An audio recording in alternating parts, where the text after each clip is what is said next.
여러분 안녕하세요. 최신 세계 경제 뉴스를 발췌 소개하고 제 의견을 곁들이는 세계경제는 지금 Current Issues of Global Economy 편집자 정견만입니다. 네, 9월 12일자 세계경제는 지금 시작하겠습니다. 오늘 토픽 3건, 단신 2건, 그리고 고려가요 청산별곡을 감상하시겠습니다. 오늘의 토픽은 유럽중앙은행 22 정책회의 결과 채권 매입 속도를 늦추기를 하는 한편 금리는 동결하였다는 CNBC 보도입니다. 두 번째 뉴스는 지난주 미국의 실업수당 신규 청구자 수가 31만 명으로 감소하였는데 이는 코로나 바이러스 사태 이후 최저라는 CNN 보도입니다. 세 번째 뉴스는 8월 중 미국의 생산자 물가 PPI가 전월 대비 0.7% 그리고 전년 동월 대비로는 8.3%나 상승하였다는 로이터 통신 보도입니다. 네, 오늘도 단신 2건을 올렸습니다. 첫 번째 단신은 9월 10일 현재 코로나 바이러스 발병 및 백신 접종 현황이고요. 두 번째 단신은 다음 주 미국 금융시장 주요 이슈 및 일정입니다. 네, 오늘의 토픽. European Central Bank slows its bond purchases as inflation surges. CNBC 보도 보시죠. 지난 목요일 유럽중앙은행은 정책회의를 개최하고 채권 매입 속도를 늦추기로 하는 한편 금리는 동결하였습니다.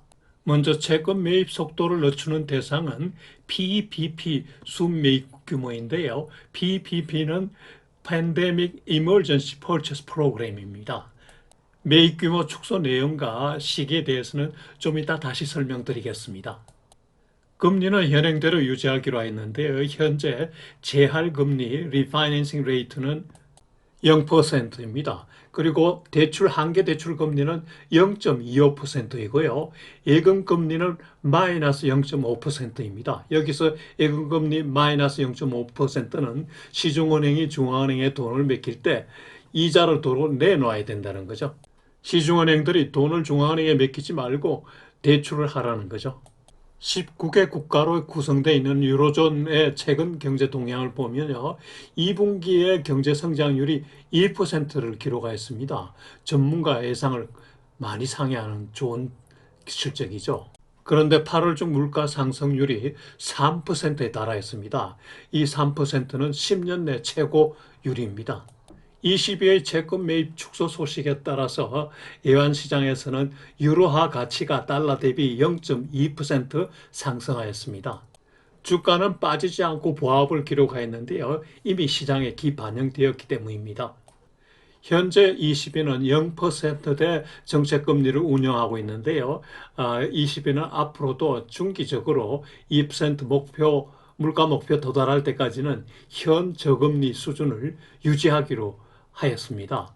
여기서 중기적으로 2% 물가 목표라는 얘기는 일시적으로는 2%를 초과하더라도 이를 인용한다는 거죠. 22 정책 회의가 끝나고 난 뒤 르가르트 총재가 기자회견을 상당히 자세하게 그리고 오래 가졌는데요. 시장이 충격을 받지 않고 안정적으로 운영되도록 이렇게 시장 안정화 발언을 많이 하였습니다. 예를 들면 이번 조치는 작년 12월 그리고 금년 3월에 했던 것처럼 미조정에 그친 것이라는 점.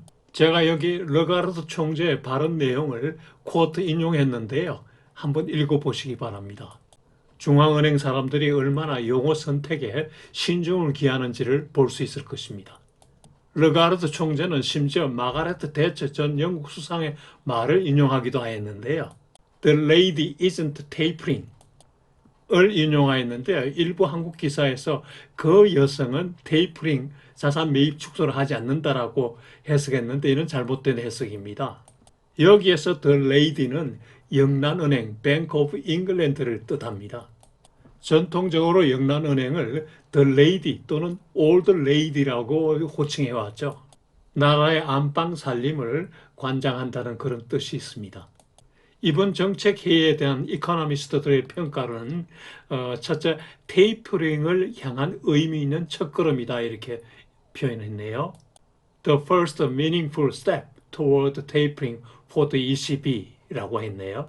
그리고 상당히 큰 조치를 하였음에도 시장에 놀라움, 충격을 주지 않았다고 했고요. 2011년 정책 실패의 재현을 방지하는 노력을 했다 이렇게 표현하고 있네요. 칭찬하는 거죠.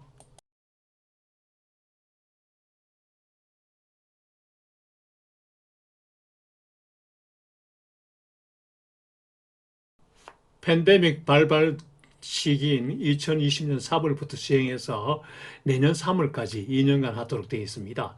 총 지원 금액은 1조 8,500억 유로에 달합니다. 지난주 22 정책회의에서 이 PPP를 앞으로 좀 줄이겠다는 거죠. 두 번째는 APP, Asset Purchase 프로그램입니다. 20위는 매월 200억 유로씩의 자산 매입을 하고 있죠. 내년 3월에 1조 8,500억 유로의 그 PPP 프로그램이 끝나면은 앞으로 APP를 좀 더 어카모데이티브하게 사용하겠다는 겁니다.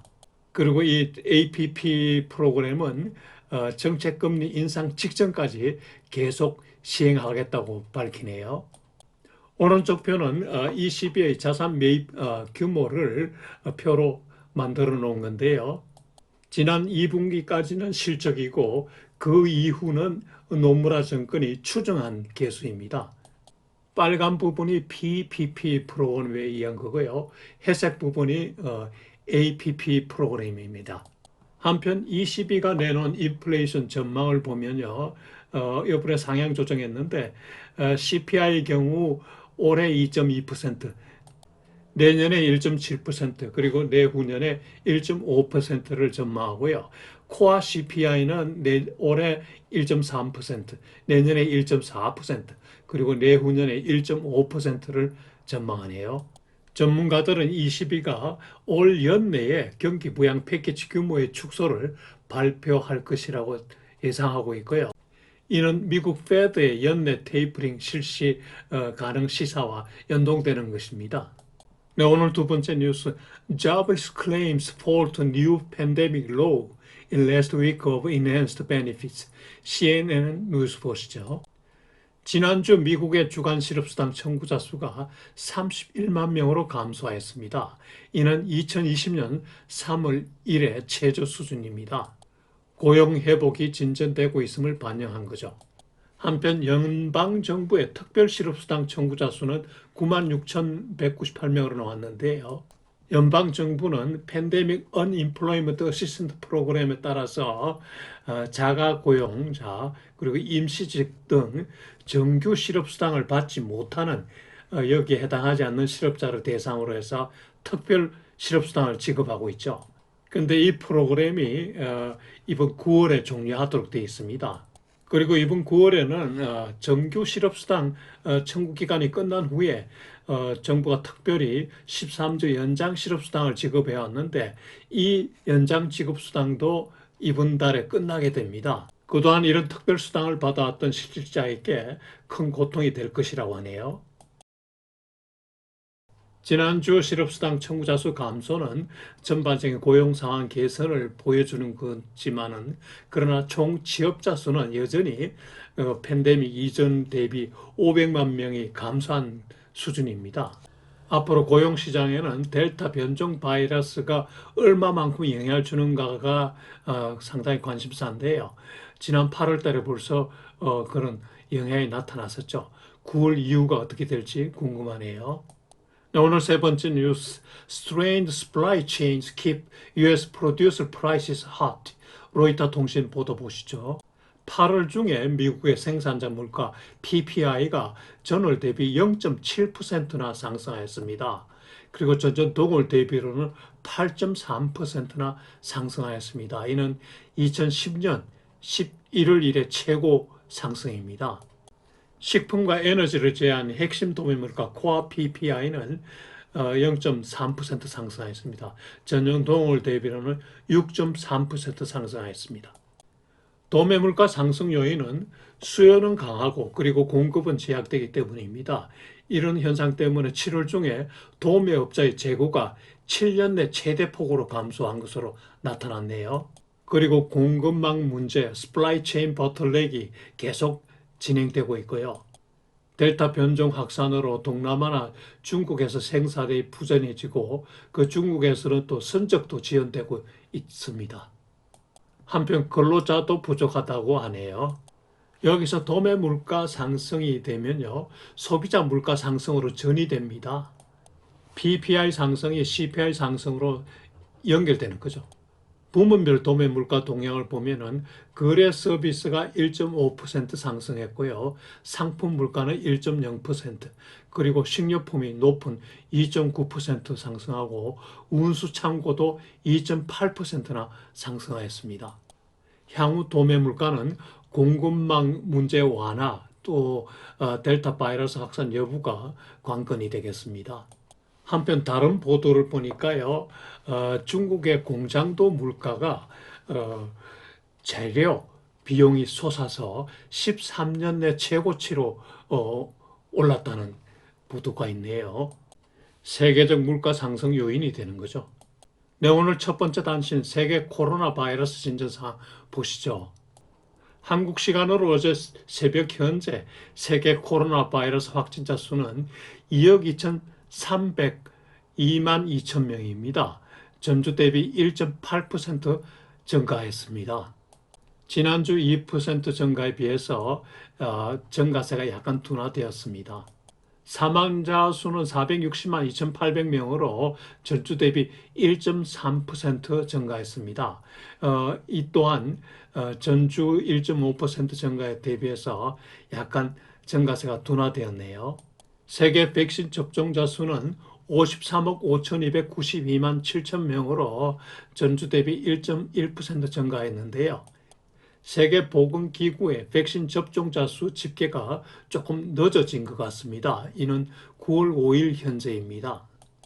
국가별 확진자 수 동향을 보면요. 영국이 지난주에 러시아를 제치고 4위로 상승하였습니다. 영국이 위드 코로나를 너무 일찍 시행한 게 아닌가 하는 느낌이 드네요. 그리고 이란이 또 한 계단 상승해서 8위로 올랐었는데요. 4주 연속 상승입니다. 이란이 문제네요. 네, 두 번째 단신 다음 주 미국 금융시장 주요 이슈 및 다이어리 보시죠. 다음 주 핵심 관심사는 화요일 발표되는 소비자 물가 지수입니다. CPI. 예상보다 높을 경우에 페드의 테이퍼링, 조기 다닝의 촉매가 될 수 있죠. 예상보다 소매 판매가 부진하면은 경제 회복 전망을 낮춰야 하겠죠.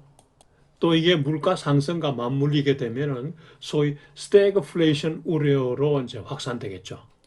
최근에 다수 이코노미스트들이 3분기 미국의 경제 성장 전망을 하향 조정하고 있습니다. 종래 6% 이상으로 하다가 이제는 5% 이상 정도로 하향 조정하고 있죠. 오른쪽 편은 미국의 소비자 물가 지수 표인데요. CPI 표인데 2월 이후에 급박하게 오르고 있죠. 네, 요일별 일정은 표를 참고하시기 바랍니다. 네, 여러분 오늘 또 세계 경제는 지금을 예청해 주셔서 대단히 감사합니다. 여러분 다음 한 주도 즐겁고 보람차게, 특히 추석 연휴 보람차게 지내시기 바랍니다. 그리고 말미에 고려가요 청산별곡을 감상해 보시기 바랍니다. 여러분 안녕히 계십시오.